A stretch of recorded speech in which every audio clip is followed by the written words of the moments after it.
Thank you very much. Thank you, everybody. Nice to see you. We have a lot of interesting things to talk about, and we have some very specific things. So we'll take our time. We have plenty of time. I think you have plenty of time. I hope you like the weather. It's very nice. Nice place. Nice location. And I do thank you for being here. And we don't have very much heat. So I'd say it's perfect weather for this. The rain is not imminent based on the fact that there are no clouds. So it's really nice. It's really nice. And let's go over some big facts and some very substantial truths about where we stand as a country, because we're a failing nation because of the way it's been run for the last 3.5 years. We're a failing nation. People are coming into our country by the millions and millions and millions. We have no idea who they are, where they come from. But we're also a failing economy. Kamala Harris is a radical California liberal who broke the economy, broke the border, and broke the world, frankly. Very destructive to the entire world, because as we go, oftentimes the world goes. She destroys everything she touches, and if she wins, your finances and your country will never recover. You're never going to recover.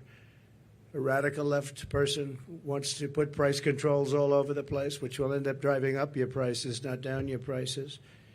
Harris has just declared that tackling inflation will be a day one priority for her. It's going to be day one. But day one, really, for Kamala was 3.5 years ago. Where has she been? And why hasn't she done it? Why hasn't she done it? I hear her complaining all the time. She was the border czar, but she didn't do anything. It's the worst border czar in history. There's never been a border czar so bad. She's been unbelievable in terms of her badness to some of our allies, some of our great allies. You know who I'm talking about. Here is the record of economic calamity that Kamala is desperate for voters to ignore. She cast the tie-breaking votes that caused record inflation. She cast the votes. She's trying to blame Biden, as you know.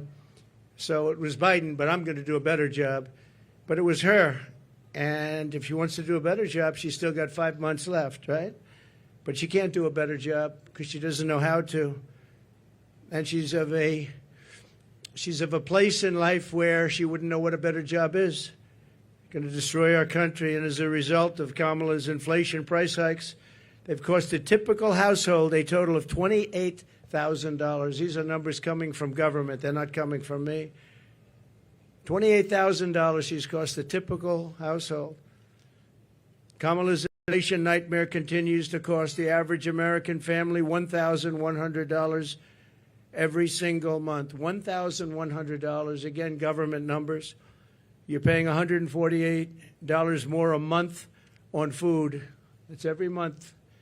Average family, because Kamala and her ideas, and Joe Biden too, I mention him, but he's sort of gonzo.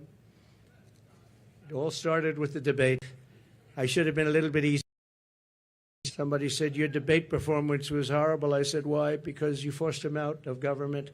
But I believe she'll be just as bad. I believe she's maybe in many ways going to be worse, because he wasn't really a radical left, but she is. She's real. He wasn't real. So I think she's going to be, in many ways, easier to beat than Joe Biden. What they did to him was disgraceful, by the way, and it really is a threat to democracy. It was a coup by people that wanted him out, and they didn't do not the way they're supposed to do it. $129 more on energy and $241 more. This is all per month on rent. So you have that, $148, $129, $241, and then many other increases. You add it all up, it's thousands and thousands of dollars that she and he have cost people. The cost of a typical monthly mortgage has doubled since I left office, and that number was about 3 months old from government, and now it's tripled. We had mortgage rates at around 2%, close to 2%, and they're now at 10%, and you can't get a mortgage. So that means it's a lot higher than 10%. I guess it is, whenever they want to give over the money, and that's a lot more than 10%. So when you think about double, they've actually quadrupled or more than that. Think of that, quadrupled, which really kills the American dream for young people. Young people are being devastated by what they've done to our country. Grocery prices have skyrocketed. Cereals are up 26%. Bread is up 24%. Butter is up 37%. Baby formula is up 30%. Flour is up 38%. And eggs are up 46%. And many items are up at much higher rates than that. Now Kamala is reportedly proposing communist price controls. She wants price controls. And if they worked, I'd go along with it too, but they don't work. They actually have the exact opposite impact and effect. But it leads to food shortages, rationing, hunger, dramatically more inflation. Their Inflation Reduction Act, by the way, was a disaster. It's what caused the inflation. Their Inflation Reduction Act was a con job. They actually admitted that it wasn't really for inflation that they did it. They don't know why they did it, but they named it the Inflation Reduction Act, which was a very nice name. Got approved based on that. Unfortunately, people didn't understand it. I understood it. I said that's going to cause tremendous inflation, and it did, among other things like energy. She's running on the Maduro plan. We call it the Maduro plan, like something straight out of Venezuela or the Soviet Union. This announcement is an admission that her economic policies have totally failed and caused really a catastrophe for our country, and beyond that, a catastrophe in the world. A little bit unrelated, but not totally unrelated. We have wars breaking out in the Middle East. We have the horrible war going on with Ukraine and Russia. All these things would have never happened if I was president, would have never, ever happened, and they didn't happen. Since Harris took office, car insurance is up 55%, and they just announced it's going to be substantially higher than that within the next week. They expect big increases in car insurance. It's out of control, and insurance generally. Thanks to Kamala's war on American energy, electricity prices are up 32%. Gasoline prices are up 50% and going higher.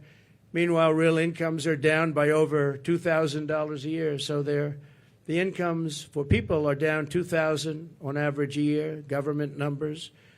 The typical American has seen a 4% pay cut under Kamala and Biden, Crooked Joe Biden.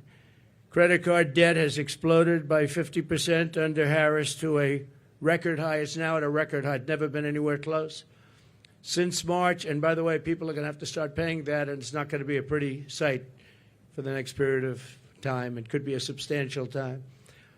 Since March of 2022, the average middle-class household has lost $33,000 in wealth. How about that?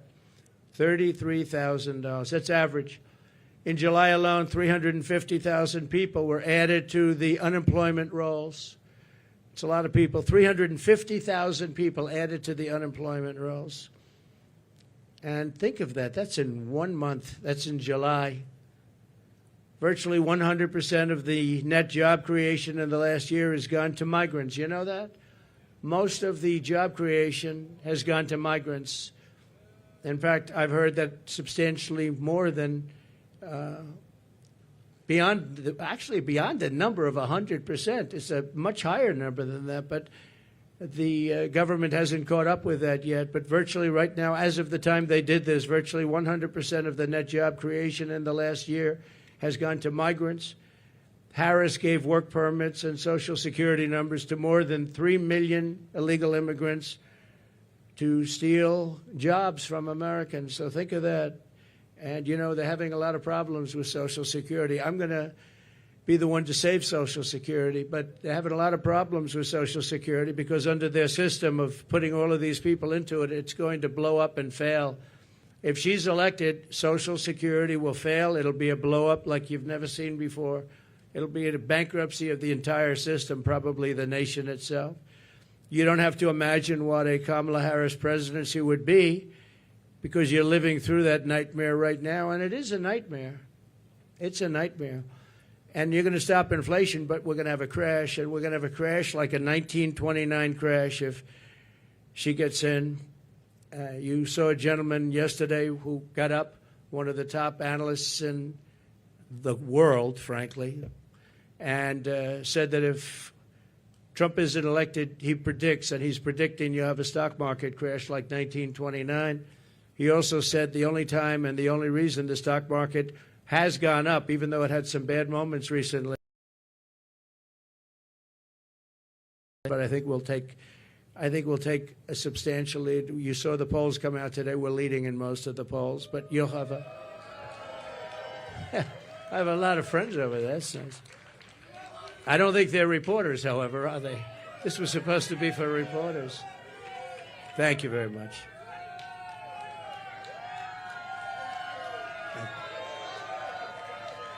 Thank you very much.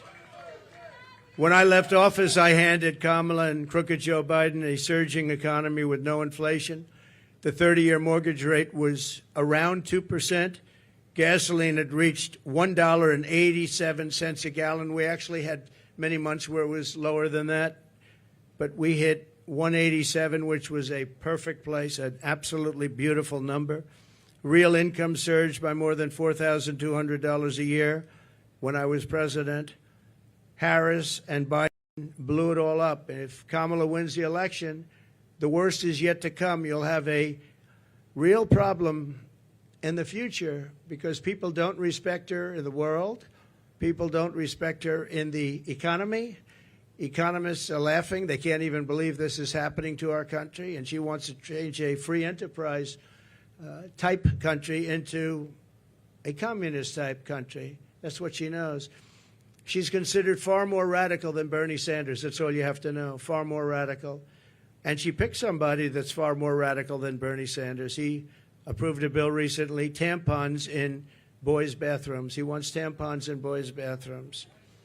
It's terrible. It's terrible. But that's the person that she picked. Surprising pick to me. I was shocked. He's also got one of the worst run states. Many people are leaving the state, sixth most. And from her state, she destroyed, as the Attorney General, she destroyed California along with Gavin Newsom.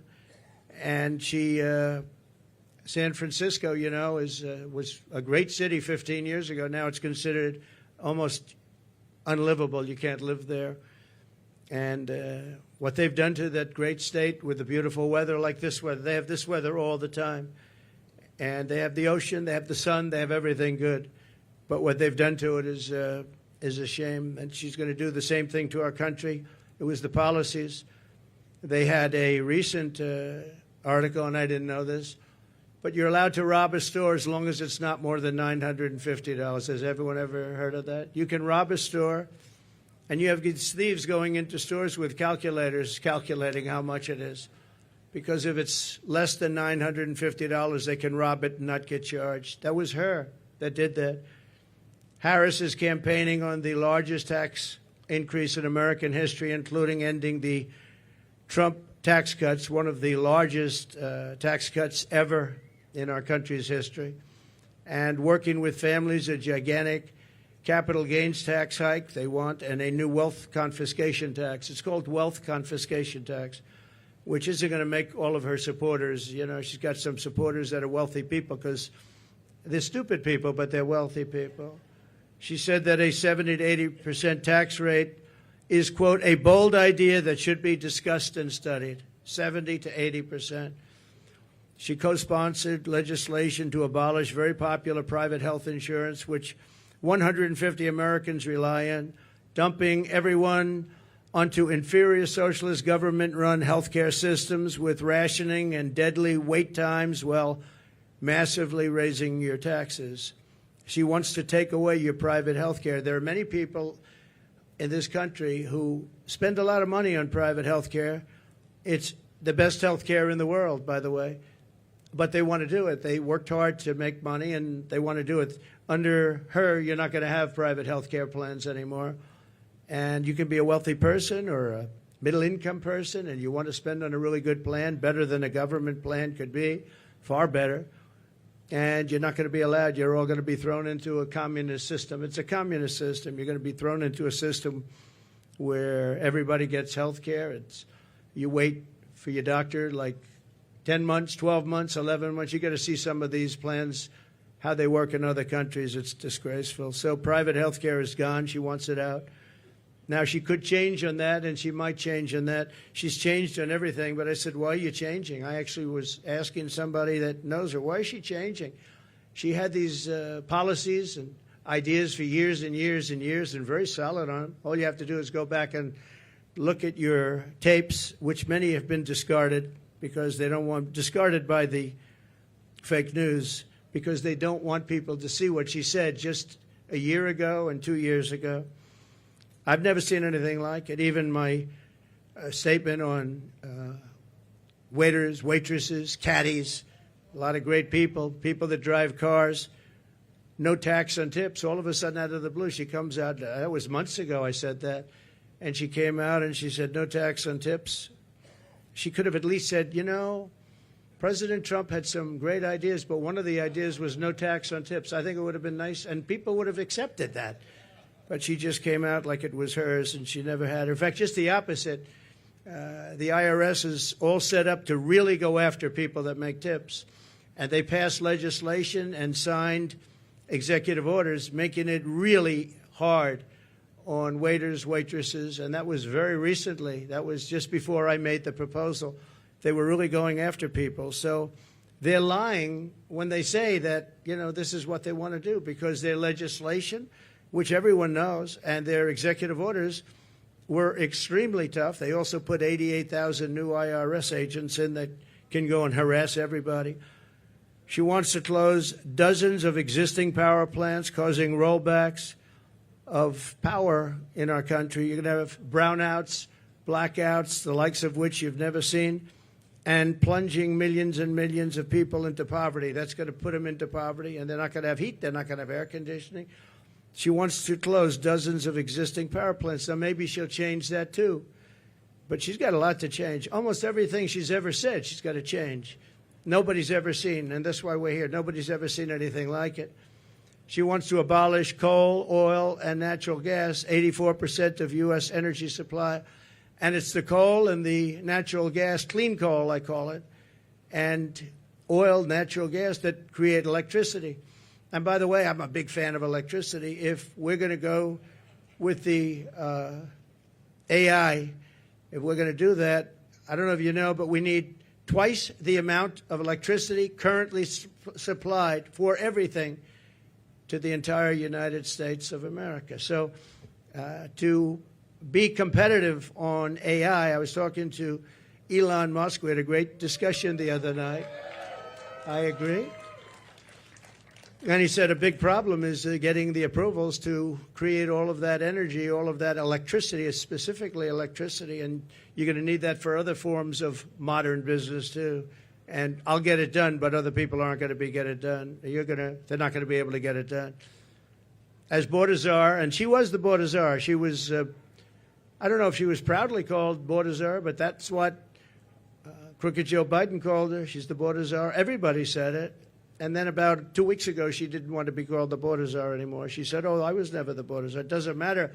She was the person responsible for the border, and she never went there. She went to a certain location once, but I would have gone there and taken my family to dinner there. That was not a place that is going to the border, a place with no problem. As border czar, she allowed 20 million people, and I believe it's higher than that. People say 13, 14, 12, 10. But now they're all up to around 12, 13, 14. They have no idea, because you have millions and millions of what they call gotaways, the gotaways. Gotaways are people that pour into our country. We have no idea who they are. That's the worst of all. But she allowed at least 20 million people to invade our country, and she wants to give them all citizenship and free government health care and let them raid Medicare and Social Security, which will, again, she will destroy Medicare. She will destroy Social Security. And frankly, there's nothing she can do about it once this happens. There's nothing she can do about it. She called for abolishing ICE. These are great patriots who are tough, tougher than anybody in this audience. Some of those people, I know them over there. Some of those men and a couple of the women, to be honest, they're tough as hell, but they don't want to fight MS-13. I've seen it. They go in. Long Island had a lot. We got them out. But now they're coming back because of weak policy. And because of things that she wants to do, like defund the police. You know, she wants to defund the police. Now, she has since said, no, I don't want to do that anymore. The one thing I see with politicians, they always go back to where they were. She wanted to defund the police, and she wanted to abolish ICE. I was going to say, though, these ICE people are incredible patriots. They're tough as hell, and they go into a pack of MS-13 gang members, the toughest in the world, probably the toughest gangs in the world. They come from different parts of South America, and they want to come in and in Long Island, not too recently, but recently, they carved up with a knife two beautiful 16-year-old girls who were walking to school. And the reason they used a knife instead of shooting them was very simple, because it's more painful. They wanted to watch them agonize. And these are animals, and we have to get them out of our country, or we have to put them in jail because we don't want them back. Sometimes you have to put them in jail because their country doesn't want them back. They'll send them back the way they do. Just so you know, I know all of the people that we're dealing with as the heads of countries. And they're very smart. They're very streetwise. And what they're doing is they're taking all of their criminals, and they haven't brought all of them yet. They brought a lot of them, though. But they'll bring all of them. I'm shocked it's taken so long. If I were in their country, it would have gone a lot faster. I will tell you that I would have gotten them out, too. And they're bringing them into the United States. They're taking their drug dealers and their rapists, murderers, and every criminal, bringing them into the United States. And their crime rates are way down. They're bringing people from mental institutions and insane asylums into the United States. And their population for the mentally ill is way down. They're in the United States. They're dumping them in the United States. They're driving them through a border that's totally open. We stopped them. We didn't let it happen. And when I first came into office, you know the story, that President Obama at the time had no way of getting them back. And I said, I want to get all of the MS-13 in particular out of our country, bring them back to where they came from. A general said, sir, that won't be possible. Why? Because they blocked the airports, they blocked the roads, they blocked everything. You can't do it. I said, so they're making a concerted effort? Yes, sir, they're making a concerted effort. We can't do it. They put planes on the runway so we can't land the planes, sir. And the same thing with the roads. They block up the roads. So if we have buses coming in, they block up the roads. They're totally blocked, and they're terrible. It's been that way for years, sir, all the way back to Bush. It's been that way for years. And I said, well, how much do we pay them in terms of economic development and aid? Sir, we pay them $750 million. I said, that's okay. Call them immediately and tell them we're not paying them anymore. And the following morning, I got a call from the three main culprits. Sir, I'd like to speak to you because I don't understand what the problem is. I said, well, you've sent us gang members, and they send them. Remember that. They send them. They said, you sent us gang members, you send us killers, and you send us drug dealers, and you send us horrible people, and when we want to bring them back to your country, you won't accept them. And that's under President Obama and all the way through. And therefore, you're in default. You are in total default of the money that we send you. And we're not going to send you the money anymore. You're not getting any of the $750 million and more. We're not giving you any. You are delinquent. You are delinquent in what you've done. And you're not getting, sir, please, can we talk? I said, yeah, we can talk. What? We would absolutely love to have MS-13 sent back to our country.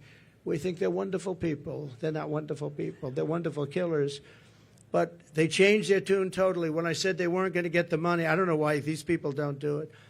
And the $750 million now is billions of dollars because Biden increased it very substantially. He thinks by sending them money, they're going to send fewer people into our country. How stupid is that? So they're giving them $2.5–3 billion. The 750, not only did he give it, I didn't even pay after they made the call because I said, you know, you've treated us badly for so many years. We're not going to pay you it anyway.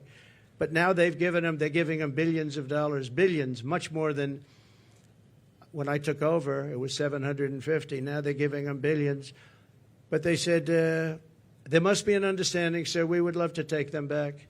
And I said, well, you're going to get them back. And we started bringing them back by the thousands out of Long Island, out of Michigan, out of Ohio, by the thousands. And she compared ICE agents, these brave people, to the KKK. She said, the ICE people, the ICE agents, I compare them to the KKK. Well, they don't really, because, you know, when you go into like Long Island, like Ohio, like Michigan, we had a lot of them, and you see these men, in most cases, the agents, get out of a van and walk into, they call it a pack. It's a pack, not like a political pack, slightly different, even nastier, hard to believe, right?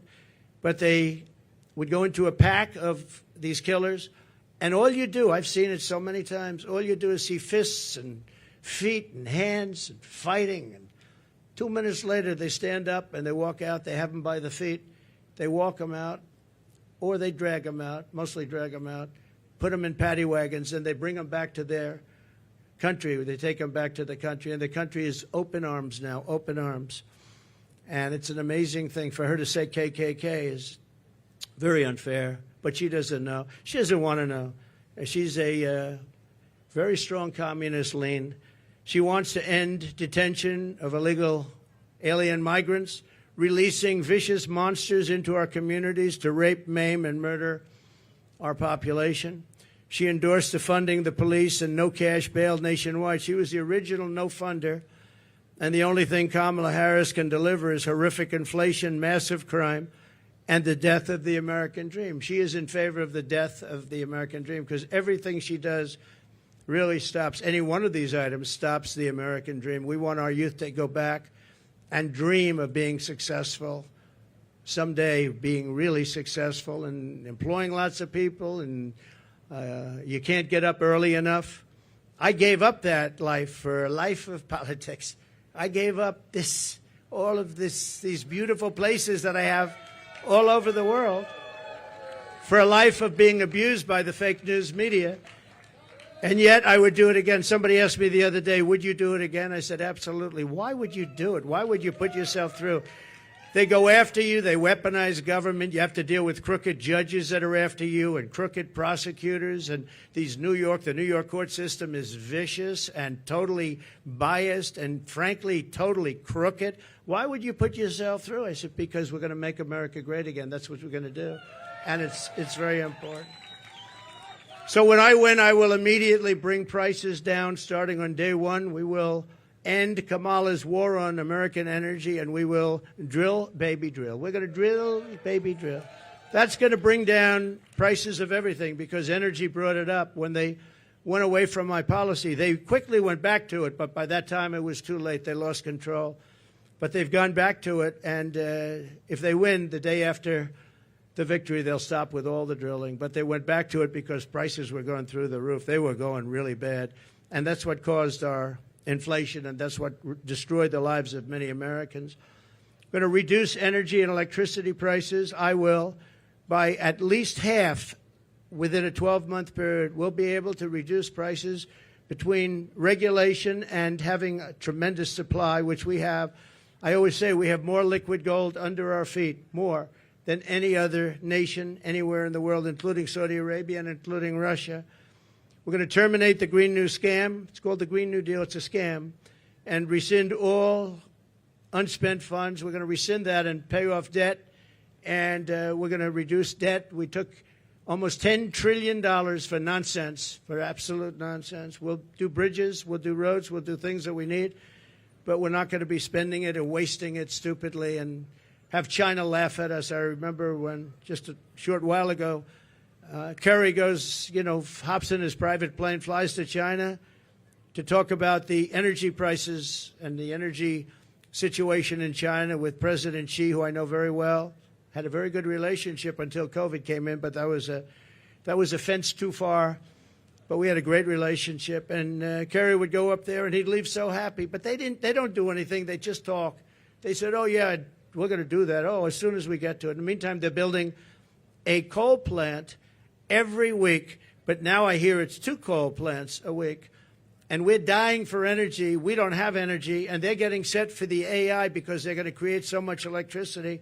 And we're not going to be able to do it. But you'll do it if I have it, because that's an emergency. We have to be able to compete with China and other countries that are able to create new energy if they want to, and they're going to want to, and they do want to. But they're building at least 1 coal plant a week. Germany, as you know, went a little bit like us, and that was the end of Angela because their whole economy crashed.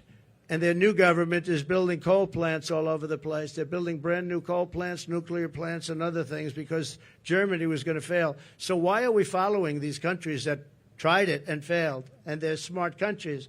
They tried it, they failed. Why are we doing this? Why aren't we creating great energy plants, great sources of energy, instead of playing this game with wind that is ruining everything, killing all your birds, destroying the fields, all these gorgeous fields?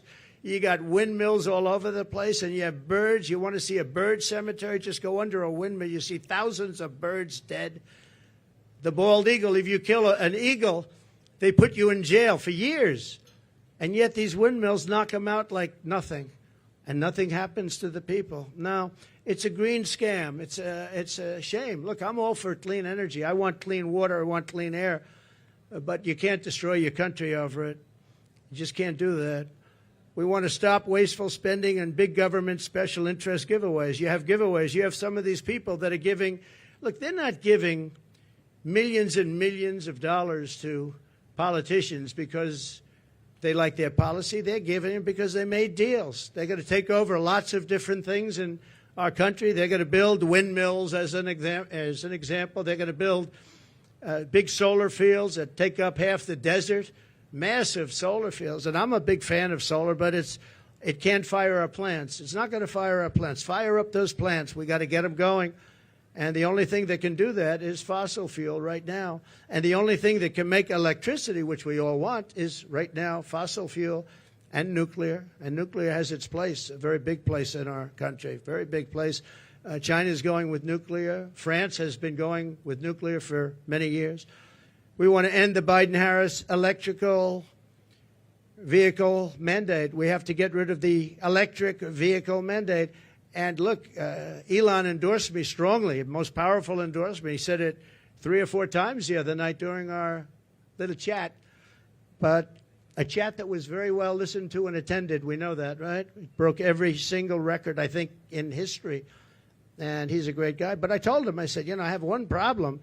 I'm all for the electric car, but it's a very small percentage. I think the electric car is incredible. I think what you've done is incredible. But some people are going to want gasoline-propelled cars. They're going to want hybrids. They're going to want other types of cars. And Elon, they're going to have to do that. And he understands that fully. And I think he was amazed by this electric vehicle mandate. They want it for trucks, too. If you do it for trucks, you're not going to have any. You talk about a supply chain problem. A truck going from New York to Los Angeles, if it's electric, will have to stop 6 times for long periods of time. If you have diesel fuel, it goes all the way, and you can even come a piece of the way back before you have to reload. And with diesel, the truck gets lighter because you're using up the fuel. With the electric, it stays at a heavy weight. An electric truck is 2.5 times heavier than what we would call our traditional trucks. And a man from a company said to me, sir, I've been buying trucks. For 50 years I've been buying them, and every single year they got better and bigger and stronger and more powerful and more efficient, more fuel efficient. And now we build apartments in the truck, sir, and you would be proud to stay in those apartments. And then I say, I don't know if I would. But I know exactly what he meant, those big, he said, it's incredible, the trucks. I said, who builds the best truck? He didn't tell me. He said, they all do. You have 4 companies, 5 companies, they all do, sir. They build great ones. He said, but for 50 years, they got better. Every year, I started off with 1 truck. I said, how many trucks do you have now? 27,000. I said, 27,000, and all big ones. He's the biggest. This is the biggest. He said, for 50 years I've been buying, and every single year they got better, more efficient, stronger.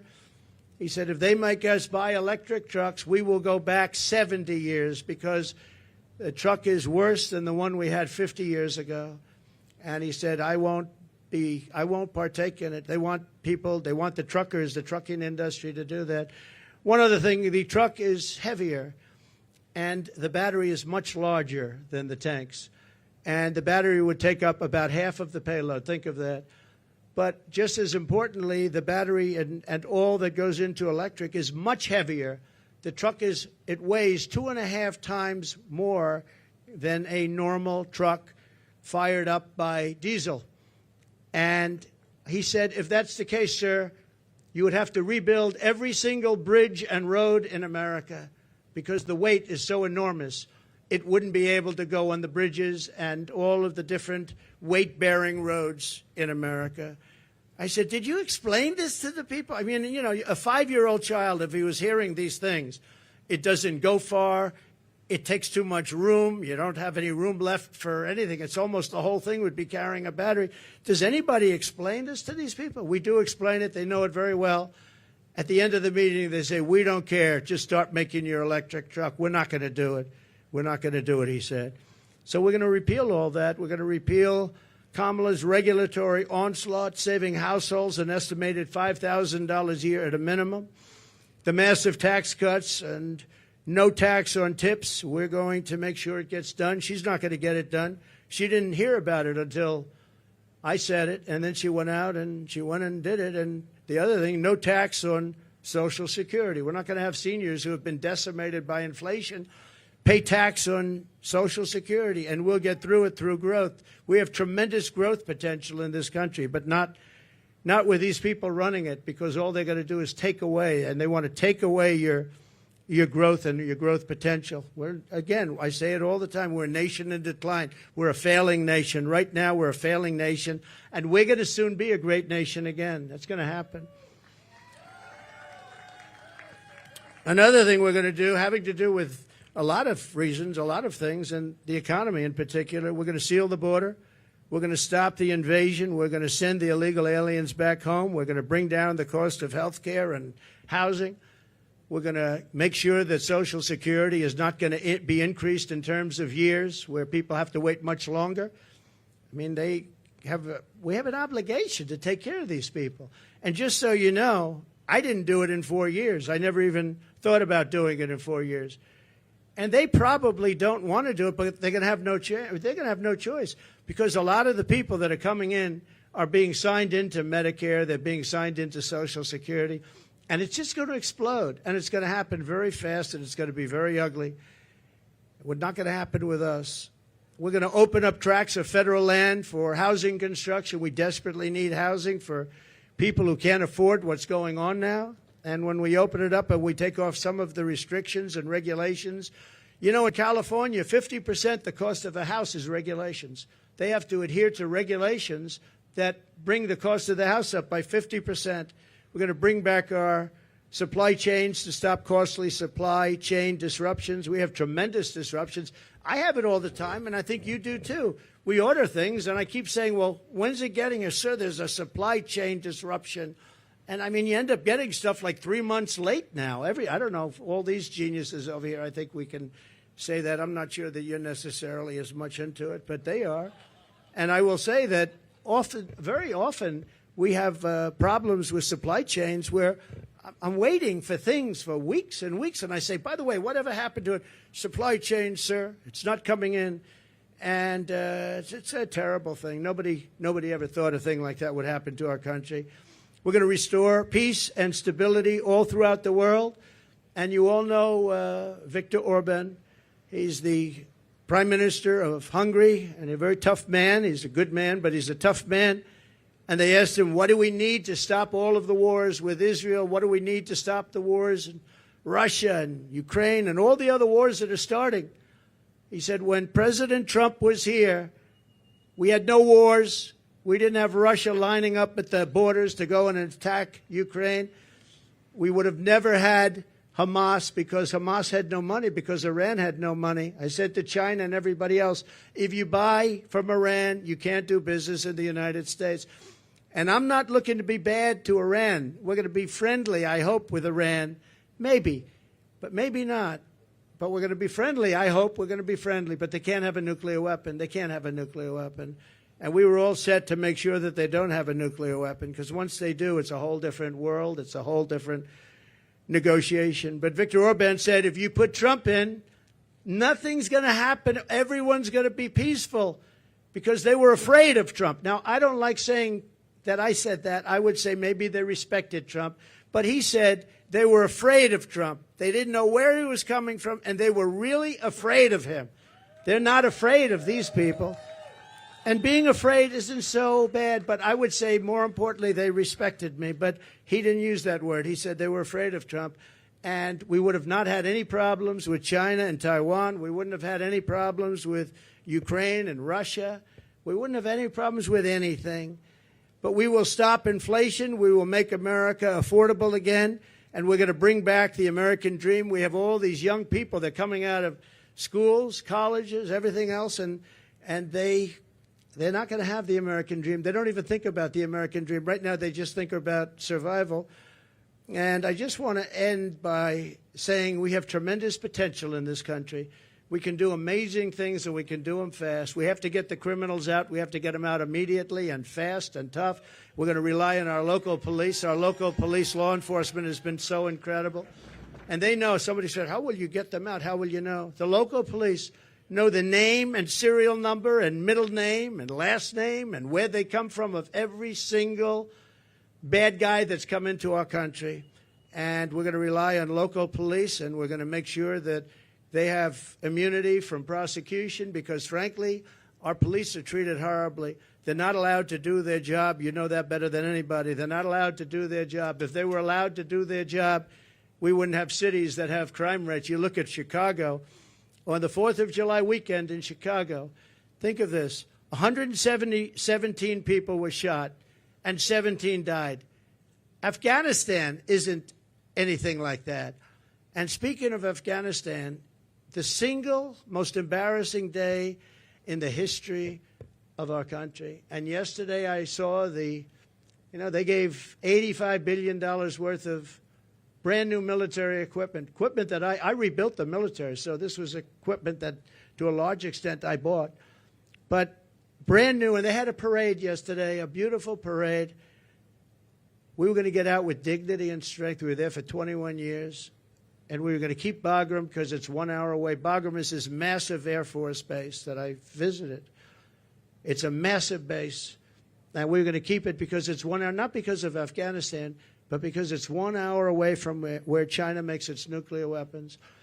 And they were showing it off yesterday, but the fact is that China now controls Bagram. China, can you imagine that? And we left. We were going to stay there. We were going to keep it. We were going to get out with dignity, strength. We were going to take our soldiers out last, not first. We took our soldiers out first. I dealt with Abdul, and he's still the leader. Strong man, smart man. But he understood that if he did anything, because we were losing a lot of people to the snipers, and under Obama, it was terrible. It was brutal. They'd be walking around and just get shot, and that was the end of them. Our people, and other people too, civilians. And I let him know that if you do that, we're going to hit you so hard like you've never been hit before. But why, he said, do you send me a picture of my home? Why? Why do you send me a picture of my home? I said, you'll have to figure that one out later. But I said, we're going to have to hit you people so hard like we've never hit anybody. And he understood. And he said, yes, Your Excellency, I understand. He called me Your Excellency. I wonder if he calls that to Biden. I doubt it, right? But he understood that, and he respected us. And for 18 months, not one American soldier was killed. Not one.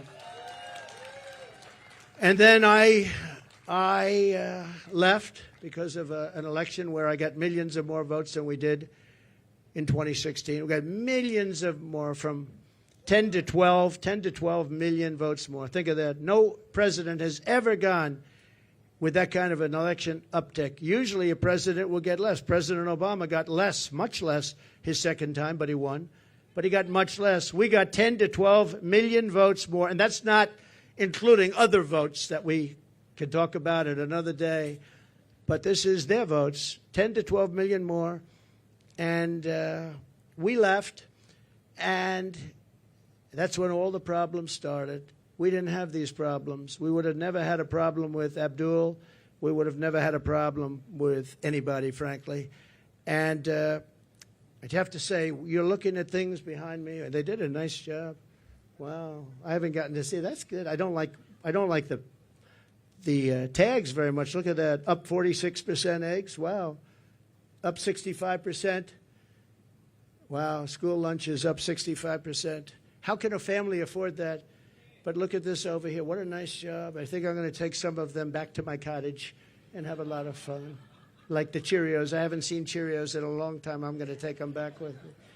Bacon is through the roof. They're all through the roof. The milk, everything is bad. And we're going to straighten it out. We're going to bring prices way down, and we'll get it done fast. And with her, it's just talk. She's a radical left San Francisco person who destroyed the place. And I don't know. It's hard to believe that she can even be in the discussion. They had a group of 12 people that she was considering, and they put her name in there, and they marked them, who were the best and who were the worst. And she was actually rated the worst of the 12. They had 12 plus her, 13 people. And they rated her the worst. Now, 6 weeks ago, she was considered to be a failed vice president and a failed administration, a disaster. And now all of these people are talking about her like she's Margaret Thatcher, liberal version. She's not smart. I don't believe she loves our country. And we cannot have our country destroyed, because once that happens, it'll never be able to come back. Okay? If you'd like, we can ask a few questions. It's been reported that you recently spoke with Prime Minister Netanyahu, maybe as recently as yesterday. Can you clarify when the last time was you talked to him, and what advice, if any, you're giving him about a ceasefire, about ending this war? The last time I saw him was at Mar-a-Lago, and he came with his wife and a large group of people. And we had a very good relationship with him and with Israel. Again, this would never have happened. October 7th would have never happened, would have never, ever happened. And he asked for the meeting. We had the meeting. It was about 2 hours, 2.5 hours long. And I expect I might be talking to him, but I haven't since then. No. Did you encourage him not to take a ceasefire deal? Did you give him any advice about ending the war? No, I didn't encourage him. He knows what he's doing. I did encourage him to get this over with. You want to get it over with. It has to get over with fast. But have victory, get your victory, and get it over with. It has to stop. The killing has to stop. Yes, please. Thank you, President Trump. You've spoken very passionately about how God saved your life. And I'm wondering, have you put much thought into why God saved your life? As in, for what purpose has he been shielding and protecting you? So, I don't know if you heard the question. You've spoken about God saving your life. That I've spoken passionately about it. And something happened, because that was a miracle. I never looked that way. The audience was massive, and it was in front of me. I never have that particular graph. That was a graph on, as you all know now, that it's very, I think everyone knows it very well, but it showed the great numbers on illegal immigration. It was the lowest point we've ever had. And it was one that I use less than 20% of the time. It's always at the end of the speech, not at the beginning of the speech. And it's always on the left side, not the right side. And yet, for some reason, I called it. It's not on a teleprompter. I do things largely without a teleprompter, frankly, because it's hard to hold an audience if you're going to go for an hour and a half or 2 hours reading a script. And I just talked about it, and I moved to my right, turned sharply to my right, ping. And if I didn't do that, I'm not here with you. So, yeah, God has something to do with it. It's a miracle. And God had something to do with it. And maybe it's we want to save the world. This world is going down. This world is going down. So it could be. But I believe that. I believe that. My sons are very good shooters. They're like scratch golfers, better, relatively speaking, with shooters. Great shooters. And Eric and Don both told me from 130 yards. I said, well, that's pretty far away, isn't it? They said, no, that's like a 1-foot putt, with, weapons like the one being used. Plus, he was a good shooter. This guy was a good shooter. He went to the range and shot a lot, and he was supposed to be a pretty good shooter. They said a bad shooter would hit the target almost 100% of the time. So something happened. And I have to say the Secret Service sniper did an amazing job. He had 5 seconds to find the target and hit the target, and he hit the target within, think of this, 5 seconds, and he was much further away because he was over here, and this other person was over there. So you have to give credit. And I have to also say about the Secret Service, when I was hit, I knew it because when I touched, there was blood pouring all over my hand. I said, I guess I know what that is, and I was going down for protection. And they were screaming, get down, get down. There was bullets. And those Secret Service guys were, and person Kate, they were on top of me in a matter of, I think, 3 seconds. It was time dead. And bullets were coming out. I would hear the bullet. I didn't realize you could hear it, but now I know very well. those bullets were going right over my head. They were there and very brave. There was nobody that said, I'm not going to be going there. They just, they were there very quickly, and they were very brave. And there were mistakes made, obviously. He shouldn't have been up there. The roof should have been taken care of, and there were mistakes made. There's no question about it. But there was a lot of bravery also. We have to remember that. Okay, thank you very much. Mr. President. Brian? Thank you. I'm going to talk about credit card debt for just a second. You've got all these reached items. a record. It's a record. Credit card. 48% up. Yeah. And many families going into debt just to pay for groceries. Yeah. What's your message to Americans right now that you can make America affordable again? Well, I would say my message to them, so he said, credit card debt is at the all-time high. It's never been like this. What's your message to America? How are we going to solve that, and what will they do? You know what I think they should do? They should, on November 5th or sooner, if it's early voting, which largely it is, which is ridiculous. We should have one-day voting, paper ballots. We should have voter ID, and we should have proof of citizenship, because people are voting and people are going on now without citizenship. But we should do it, and maybe we'll be able to get that done, too. It's one of the things I want to do. But my message to them would be very simple. Vote for Trump, and we're going to fix the problem. We're going to get it fixed. We'll get it fixed. Follow-up question, yes, if I could. Kamala's been promising on day one, I'll do this. And for basically 4 years, she's promised this day one. Yeah. What will you do on day one to turn this country around? So she is saying when she gets in, she's in now. And especially with Biden, because, I mean, he's not in the best of shape. But you know what? She's in there now. She can do anything she wants. And she's still saying, if you elect me, I'll do this, I'll do... Why didn't she do it? Here's my one question. It's the easiest question. Because she complains about everything. Why didn't she do it? That's all I ask. On day one, we're going to drill, baby, drill, and we're going to close the border, and we're going to let people come in, but they're going to come in legally. They're going to come into our country legally. But on day one, we're going to do many things. You know, I can do a lot of things at one time. But the question's often is, what's the first thing you're going to do? I would say we have a tie. We're going to close the border. We're going to stop the millions of people coming in, and we're going to take all of the criminals that have come in, and we know every one of them. I know. And the local police know better than anybody else. They're going to work with us. I've spoken to a lot of the sheriffs, every police, virtually every law enforcement group in America has endorsed Trump. I don't think anybody's endorsed Kamala. Not one. I don't think anybody's endorsed him. And you know that better than anybody. In Florida, all over California, they've endorsed me. We have the relationship I have with law enforcement. And these are great people, and people that we have to really cherish and respect and let them do their job and protect them. And you'll always have a bad apple in everything. You have bad apples as reporters. That I can tell you many. I'd say about 80%. But you're always going to have bad apples. But you have very, very few when you look at it. Very, very few. You have to let them do their job. You have to protect them. But basically, we're going to drill, baby, drill. We're going to get the energy prices down almost immediately, and we're going to close the border, and we're going to get the crooked ones out, the bad ones out, and we're going to let a lot of people come in, because we need more people, especially with AI coming and all of the different things, and the farmers need, everybody needs. But we're going to make sure that they're not murderers, killers, drug dealers, and the kind of people that we have largely coming in right now. Okay? Mr. President, many of your allies who want you to win in November say your current strategy isn't working, that you need to stop with the personal attacks on Kamala Harris and deliver a more disciplined message.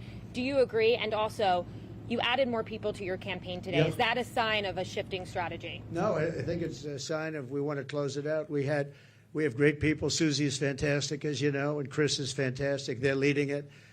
Corey Lewandowski's coming in. He'll be, personal envoy, or he'll be at some level. They're going to be, they're doing a great job. Look, we've taken, with all of the abuse we've taken from the fake news media, all of this horrific abuse we take, and all I want to do is make the country good. All I want to do is have strong borders and good education. We want to have choice for education. So important, so many different things. You would think it would be the other way. We rebuilt the military. We did so many great things. But that's the way it's been for Republicans, and I guess more so for me than anybody in history, and that's okay, because we're leading in the polls. For the most part, we're leading in the polls. We were leading Biden by a lot. we're leading now, but I think when she's exposed, I think we're going to beat her by a lot more than we would have beaten Biden by, because he had a little group of people that have been voting for him for a long time. She doesn't have that. People don't know who she is. As far as the personal attacks,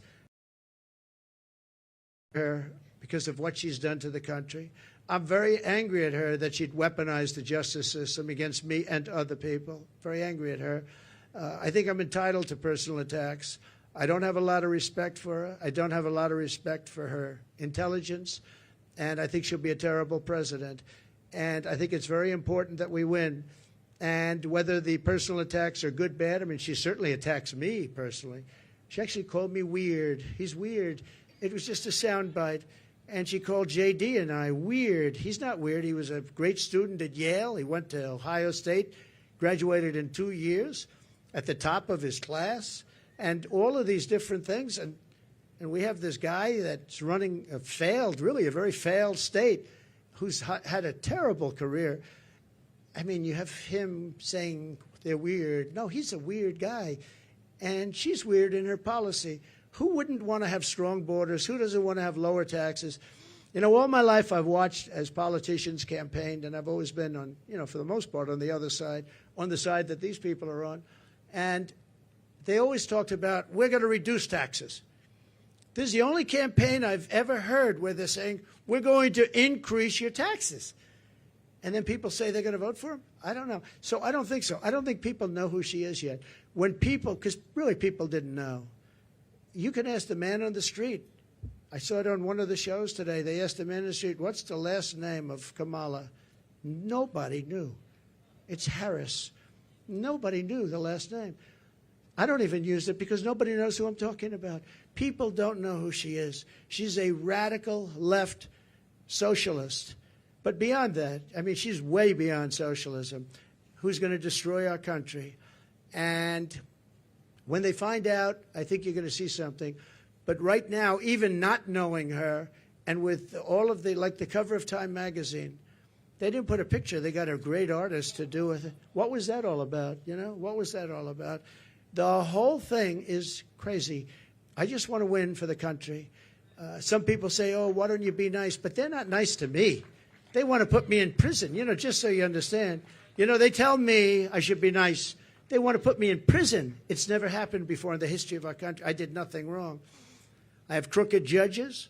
I have crooked prosecutors. And they're all Democrats, all Democrat areas, other than in Florida, where you had a brilliant judge who ruled in my favor. I won the case, the documents case, won it in its entirety. And Jack Smith, deranged Jack Smith, suffered a defeat. But in New York City, everything's clubhouse, everything. I know it very well. I grew up there. I know it very well. And we have a very crooked system. And it's one of the reasons that New York is dying. Nobody wants to come in. No companies want to come in because the courtroom system is so corrupt, both at a federal level and at a state level and a city level. And they put you into an area where you have 3% Republican vote. It's all a rigged deal, just like Fani, F-A-N-I, Fani, with her boyfriend, and I think that's been discredited too. They've been discredited. But think of it. They don't want me to be a little bit nasty. They want to put me in prison. Me. They want to put me. It's never happened before in the history of our country. It's happened in third world countries, but it's never happened here. And they're in danger because you create a precedent for doing that. And once that happens, that's a really bad thing. You know, in the years before, and I've said this a few times, not too much, but with Hillary, she was subpoenaed by Congress to give everything she's got, and she burned it, she acid washed it, bleach bit they call it. She totally scrubbed it, and then they broke everything with hammers, with fire, they burned it. And then she said, I don't have anything. Well, it turned out that she had a lot to give. And everybody said, lock her up, lock her up. And I used to go, easy, just easy, easy. Then we won. And I said, wouldn't it be terrible? And you know, I lose. Some people are upset when I did this, but you have to look at it maybe differently now. I say, wouldn't it be terrible to put the wife of the president, former president of the United States, into a prison? Now think of that. Hillary Clinton, she was Secretary of State. She was the wife of a president of the United States who used to be a friend of mine before I ran for politics. He was a friend of mine. He used to play my golf course all the time. I have a great golf course right next to their home in Westchester. He used to be there all the time. It was his favorite course. But you know what? I could have done that very easily. She was so guilty. And I said to my people, wouldn't it be terrible to put, I don't know, wouldn't it be terrible to take, and we won the election, wouldn't it be terrible to take a former Secretary of State who was the wife of the President of the United States and put her into a prison? But that's what they want to do with me. And I did nothing wrong. It's all crooked politics and really crooked judges. You know I have a gag order. Do you know I can't even talk about it right now? Do you know that I have a judge who has a gag order? He doesn't want me to talk. And the reason he doesn't want me to talk is because what I say is so devastating and so horrible for him. But think of it. I have a gag order. There's never been a politician in history, I mean, probably for any politician for a city council office. I'm the leading candidate to be president. I won virtually unanimously. I beat everybody. It was the quickest primary in history. There's never been one that was done so early. I had people that were very talented people, and I beat them by 45, 50, 60, 70, 80 points. There was never a close race. Nobody was even close. Good talent. They weren't close. And I'm running against the Democrats. So it's a two-party system, whether we like it or not. Republican, I'm the Republican, and I'm leading. But let's say I'm tied, but I'm leading. I believe I'm leading by a lot more than people think, and I believe we'll be leading by a lot more. And I have a judge who put a gag order on me. So when you ask me a question or when you ask me a question, I can't give you an answer because if I give the answer, they want to put you in jail. He said, we'll put him in jail if he talks beyond the gag order. And this is in a state where, unfortunately, the laws have been very bad and they haven't been upheld by the appellate divisions generally. Although I have one case where we a certain judge, I won't use names, but the Attorney General case where we won 5 appeals on the same case, the most ever trial. It was a ridiculous, horrible decision where you have a very, very biased voting population and a judge whose hatred of Donald Trump was beyond belief. And we won the case, but he ruled a ridiculous amount of money, civil case, ruled ridiculous. Now, this is what they're doing is interference with an election. They want to interfere. Look at the one thing they want to sentence right before the election takes place. Let's sentence him. Because who's going to vote for him if we sentence him? Let's sentence him right before. No. This is interference with a presidential election at a state level, and it's a state that always goes Democrat. It's interference, and as you know, the Supreme Court ruled recently on immunity, and I'm immune from all of this stuff that they charge me with. But isn't it a terrible thing? And yet Hillary Clinton, when it came time to make a decision, I said, I don't want to put the wife of the President of the United States in prison. I want the country to come together and to be unified. And here it is a few years later, and these people say, let's put him, why? Because I challenge an election? Because I want to challenge an election or some other reason? It's a really disgraceful thing. It's a shame. And it's a very dangerous thing for both parties because once they start that ball rolling, once they started rolling, that's a nasty ball. Yes, please. Please. 2 quick questions here. Nikki Haley told our Brett Baer that Republicans need to stop whining about Kamala Harris, focus on courting those independents, those suburban women, the moderates out there. What do you think of that strategy, and would you consider having Nikki Haley on the campaign trail with you? Sure. I think that we've done very well. I think that we're hitting a nerve. I think this is a different kind of a race. All we have to do is define our opponent as being a communist or a socialist or somebody that's going to destroy our country. I fought Nikki very hard. I beat her in her own state by legendary numbers. And I get along with her fine. I appreciate that she endorsed me and all of that. No, I think that I think relatively to what they're doing and how radical they are and how, in many ways, how sick they are, I think I'm doing a very calm campaign. I mean, we're here. There's no shouting. Now, you'll say he ranted and raved, and not you, but some of you will say he ranted and raved. I didn't rant and rave. I'm a very calm person, believe it or not. If I wasn't, I probably wouldn't be around anymore, you know, probably wouldn't be around. But no, I think I appreciate her advice.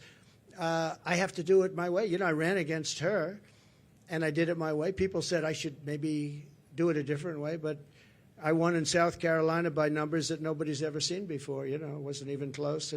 And I think she's a good woman. I'd love to have her support. Yeah, she gave me support, but I'd love to have her go around and campaign.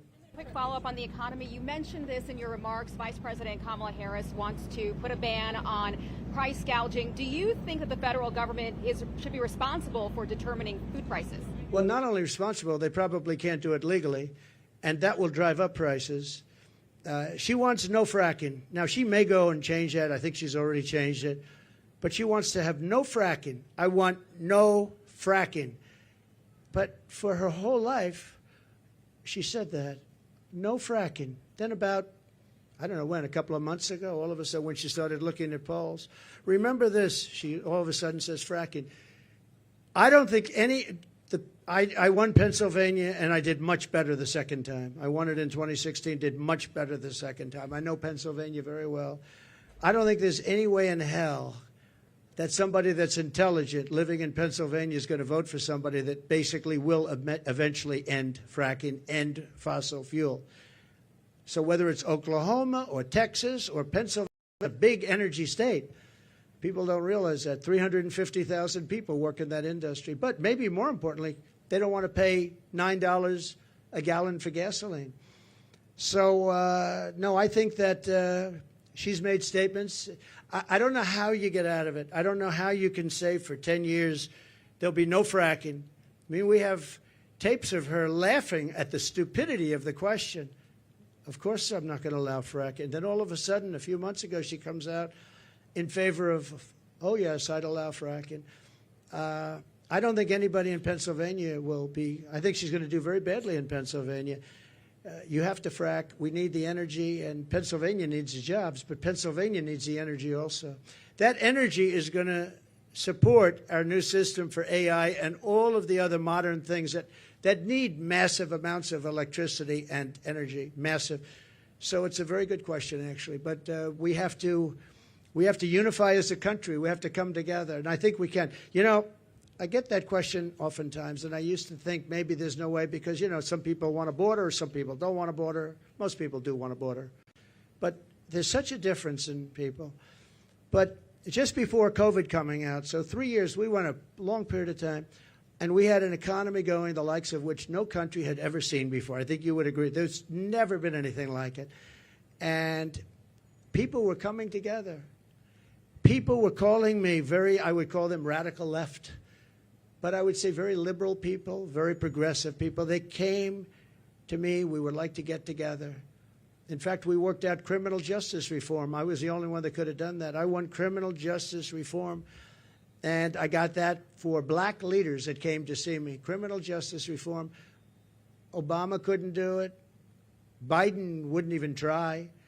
But nobody could do it. I got that done. And I got conservative votes to get it done. They needed at least 5 very conservative votes. It was very hard to do. I got that done. Our country was coming together. And, you know, I can tell you the story of criminal justice reform. When you do that, that means that's a big step. But I was seeing people that were not seeable, that I wouldn't want to see them and they wouldn't want to see me. And all of a sudden, I was having lunch with people that, if I told you who they were, you wouldn't even believe it. Our country was coming together. Success was bringing our country together. And it can be done. Success will bring our country together again. It can be done. It was an amazing phenomenon. And I used to say, I don't know, it's awfully tough to get it together. I've never seen anything like it. Like, for instance, me getting criminal justice reform done. And I did that with Democrats and some very conservative Republicans who said it's very unfair where people are staying in jail for 35, 40 years. And today they wouldn't even be charged with a crime for what they did. And we got it done, and I was very proud of it. But our country was coming together. The black population had the best numbers they've ever had on jobs, on income, on everything. The Hispanic population had the best numbers. Asian population, men, women, young people with diplomas from the best schools, Harvard, MIT, the Wharton School of Finance, they're all coming together. And everybody was happy. And young people without a high school diploma. The best MIT students and people without a diploma were all working. They were making more money than they've ever made. There wasn't one group that wasn't doing better than it was the year before, 2 years before, or 10 years before. It was the best our country had ever done, and we were leapfrogging China. China didn't have a chance. I took in hundreds of billions of dollars in tariffs from China. Hundreds of billions of dollars. No president ever took in 10 cents. And what happened was an amazing thing. We had a great, successful country, and our country was unifying. It was the first time anyone's seen it, but our country was unifying. From some of the polling out there, I know you're saying that you're leading in some polling, but there is other polling out there. A Fox News poll out just yesterday has you up by just 1 point. How do you break away? 1 or 2 points, yeah. And Fox News has always been my worst poll, believe it or not. And even Fox News had me up by 1 or 2 points yesterday. Came out, I think, 2 points, 1 point. I also think, I tend to poll low. In some cases, really low. In 2016, I was polling low because people didn't want to say who they're voting for. I don't know if that's supposed to be a good thing or a bad thing, but it is what it is. And we did very well in 2016, and we did much better in 2020, much better, but bad things happened. Through COVID, very bad things happened, so we're not happy about that. Yes, I've seen you around a little bit, so go ahead, please. Mr. President, thank you for doing Thank you very much. Thank you. So you talked about how COVID from China was a fence too far. What's your plan for holding China accountable if you get reelected? Well, I want to get along with China. I had a great relationship with President Xi. We made a fantastic trade deal, $50 billion of farm products and manufacturing products they had to buy here, and they were adhering to it. They don't adhere to it anymore because they don't respect Harris or Biden. But as you know, we signed a trade deal with China, and it was actually better than even the USMCA. It was a great trade deal. China had to buy $50 billion, not $15 billion, not anything else, $50 billion. And it was a great trade deal. I think that that's one of the underrated things. I think we'll have a great relationship with China. I hope we're going to have a great relationship. But it's got to be a fair relationship. China was taking advantage of the country for years. But so was every other country, in all fairness to China. Every single country was taking advantage of the United States. I can't think of one country where we were doing better than them. Japan was taking, Abe was my dear friend, one of the great men, great leader. But all of these countries were, I used to say, who signs these agreements? It's amazing that we economically survived because we had such bad negotiators or people were getting paid off. I actually looked at some deals. I'd say nobody could be so stupid to sign a deal that's so one-sided. Whoever made this deal has been paid off. And then I'd look into it a little bit, and all of a sudden he's working as an agent for that country 3 years later, 5 years later. Now, we changed a lot of those deals. South Korea, we changed the South Korea deal. We made it from a horrible deal to a good deal. I changed the Japan deal. But I made a great deal with China. They had to buy $50 billion worth. They never bought anything like that. In fact, it was a misunderstanding. When I said the people were negotiating, what number are we talking about? They said 15. I thought they said 50. So when they came back to me, they said, sir, we're all set to get it going. I said, good, what's the number? 15. I said, you told me 50. Why are we going down to 15? They said, no, we said 15. I said, you told me 50. Actually, I heard them wrong. They said 15, but I heard them wrong. So I said, go back and get 50. And we got 50 instead of 15. And it was great. You know, I really think that we can have a great relationship with China. We can have a great relationship with a lot of countries that right now. One of the things with China, I know as much as any country, but all of the countries, the one thing is they have to respect you. If they don't respect you, and you know, I was very tough in countries like Japan, and yet Abe, who was a great man, assassinated, horribly assassinated. He was a great man. He was a great leader. But I believe, and I was very tough on him. I was very tough on Russia. Russia, I was probably the toughest. I ended Nord Stream 2. I ended the biggest deal they've ever done, the biggest pipeline in the world, the biggest. All of Europe was going to be supplied by Russia, and I ended the deal. It was dead. And then Biden comes in and approves it. And they say, oh, I was nice to Russia. No, Putin actually said to me one time, you know, if you're supposed to be, like, friendly with me, I would hate like hell for you to be angry at me because you are brutal. Think of it. Not only that, the sanctions, but forget the sanctions. I ended Nord Stream 2. The pipeline was dead. And then Biden comes in, and he got $3.5 million, in all fairness, from the mayor of Moscow's wife. Remember that? During the debate, we brought it up, and Chris Wallace, who's not the father, he is not, there is no resemblance between him and Mike Wallace, that I can tell you. He said, you shouldn't be talking about that. I said, why not? They got the family, $3.5 million from the mayor of Moscow's wife. Why wouldn't I talk about that? He wouldn't let me talk.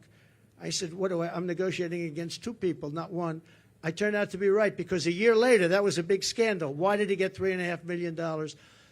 But Biden approved immediately the pipeline in Russia, Nord Stream, and he killed the Keystone XL pipeline, 48,000 jobs. He killed it. He did the exact opposite of what he should have done.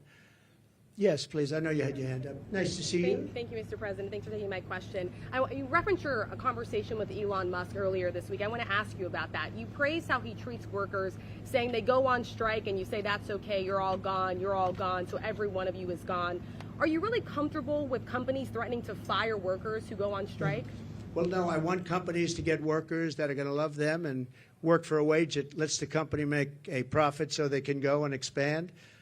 In that case, they moved, as you know, they moved the company from California, Elon, from California to Texas because they were able to get things that California wouldn't give. And I did ask him one question. You're moving a very big company out of California that's been there for years into Texas.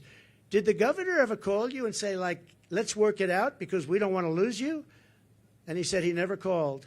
Governor Newsom, he never called. And you would have thought, if I were governor of California and if Elon or anybody else, they have oil companies leaving, I would be calling. But no, Elon wants to run an efficient company, and if he has to he got rid of a lot of people on X or former Twitter. A lot of people gone, and it still works. It still works. So you got to run the company productively, and there are going to be a lot of jobs around. I want it so that a person doesn't get lucky and find a job. I want a person that can look for 10 jobs, and all 10 companies want them, and you negotiate much more than you'd get by doing what you just suggested. So, you know, he's a strong man. He's a strong guy. He's a brilliant guy. And he wants to get the best he can, and he wants to get the best workers. He pays a lot of money to a lot of his workers. It's, to a certain extent, supply and demand. But ultimately, that's what's going to lead to a great country. So. Just to follow up on that really quickly, because some people took at that as you saying that you would be comfortable with companies threatening to fire workers. Sean O'Brien, who spoke at the Republican National Convention, saying that firing workers who are wanting to organize or striking is economic terrorism. So just to be clear, that's something that you are well, not that's not, yeah, they weren't organizing against Elon. He let them go because he was having a lot of problems in California. They were making it impossible for him. In California, what they were doing with the taxes and everything were making it impossible for him. And Sean O'Brien's a great guy from the Teamsters you're talking, yeah. Sean is great. I think Sean would understand it better than anybody. Don't forget, the unions are really threatened by what's coming in, by these millions and millions of people coming in. Sean O'Brien understands that. The black population is absolutely threatened. The Hispanic population is absolutely threatened because these people are coming in. They're going to take their jobs. They're going to make it very, very hard. What's happened in our country is very dangerous, very bad thing.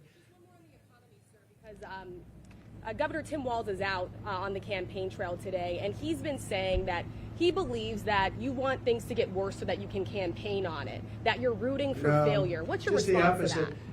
I wish I didn't have to do this. If our country were run by Democrats and it was run beautifully, where we were really being productive and everything else, I would have never done this. I wouldn't have done it if I thought I couldn't have won. I think I can win. I think I can win easily. Once they're exposed for what they are, which is, radical left lunatics, and that's what they are. They're going to ruin. She's going to ruin our country. Going to ruin our country. And I just hope the people of our country, and I believe they are because I see it already happening, but I hope they are able to think for themselves, because if they think for themselves, if they look at the destruction that's going to be caused by Kamala and this person from out of nowhere, he came out of nowhere, a state that I love that state, but a state that's doing so poorly, where he's the one that signed in tampons in boys' bathrooms.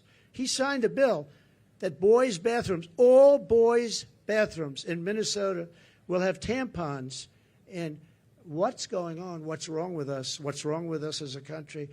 So no, I would, if we had somebody doing a phenomenal job, I would be extremely happy. What I want to do is I want to see, even the last few months, I hope the country does really well, even though it would make it probably a little bit harder to win. I hope the country does really well. It's country first. I want our country to do great. If they were great leaders, I would be the first to say they're doing a fantastic job. Thank you all very much. I appreciate it. Thank you. Thank you very much. Thank you. Thank you. Thank you very much.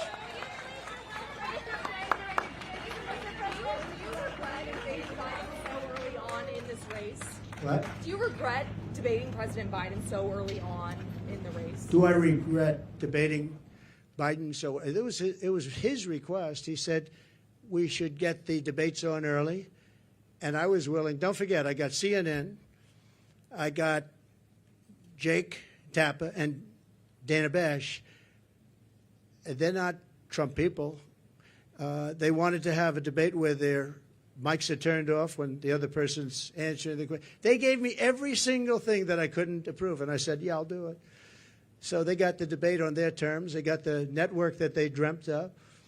But that was really his decision. I had to decide whether or not I felt I wanted to debate him. And I think they didn't want to debate, but I agreed to every single thing.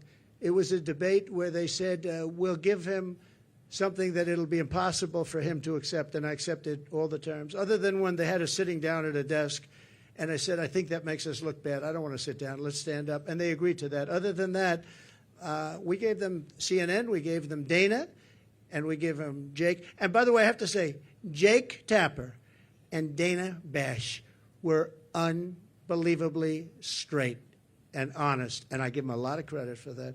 A lot of people were saying you couldn't have a fair debate. I think we have that with ABC. I have some people at ABC that don't like me too much. I find it to be about the worst. George Slobodopoulos. I have a lot of people at ABC that I find it to be actually the most unfair of all the networks, and they want to do it on ABC. Whatever, I don't mind.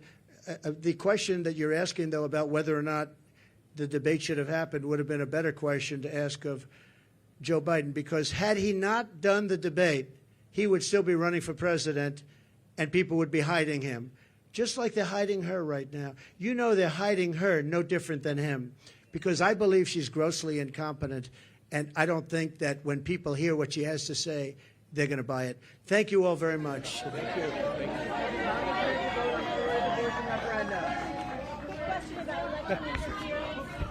Wheaties or Cheerios? Which one are you taking? I want them too. Which one are you picking? What happens to all these groceries? She's 100 years old. She wants my autograph. I think we should do it. What Go do you do it. Yeah.